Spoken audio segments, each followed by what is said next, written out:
غم نه دی. غم تیر هفته کې خدا محرم غم تیر سو.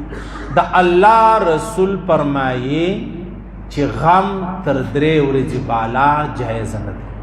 غم تر 3 ورځې بالا، سوګ تر 3 ورځې بالا جایز نه دی. ها که زنانه وه خاوند وفات سلو 4 میاشتې 10 ورځې نه دا سنگار کولی سي، نه سرخي کولی سي، نه لاسونه سره کولی سي، نه بازار لره وتلی سي، نه ځای شپه کولی سي.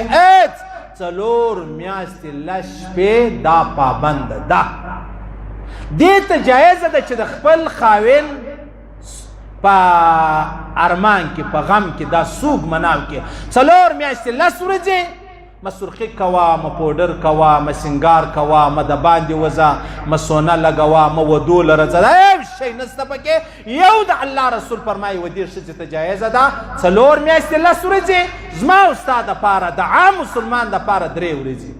خدا مکه خدا چا کره غم رالی، بابا ادې بل بل بل بل دا پریشانی راله، 3 ورځې جایزه ده چې فاتحه د دې واخیستل سي، یا په کور یا په مسجد، پروا نه لري. مولانا سرفراز خان صاحب درسه فرمای پروا نه لري، دا 3 ورځې فاتحه واخله، پس له 3 ورځو غم جایز نه دی، سوګ جایز نه دی. دا غم مناول چک دی، د زړه پریشانی به خامخا یم. دا د چا چې کله خدا مکه ادې وفات سي، کله بابا سي، کله بل کله بل، دا هغو ته معلومیږي. پر زړه باندې به خامخا تېرېږي، خو پس له 3 ورځو دا نسي کولی چې یاره اوس نو زما داسې هغه زموږ هغې نن یې 10مه ده، نن یې 40 ده، نن یې 4 میاشتې پرسولې. دا په اسلام کې حرام دي. په اسلام کې د دې تصور چې دی هغه نشته. موږ الټه روان یو عزیزانو.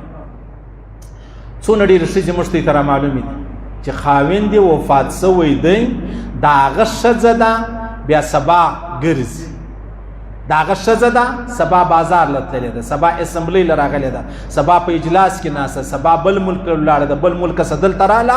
دا د ښځې دپاره جایزه نه ده، په هېڅ صورت جایزه نه ده چې دا بل ځای شپه وکړي. ها د ورځې پریشاني راله، پلار بابا چا پوښتنه مشتنه وله ورسه ماښام لره به راځې. لیکن زموږ ښځې په دا حواله هېڅ یوه ذره فکر نه لري، او دا خبرې واجب دي.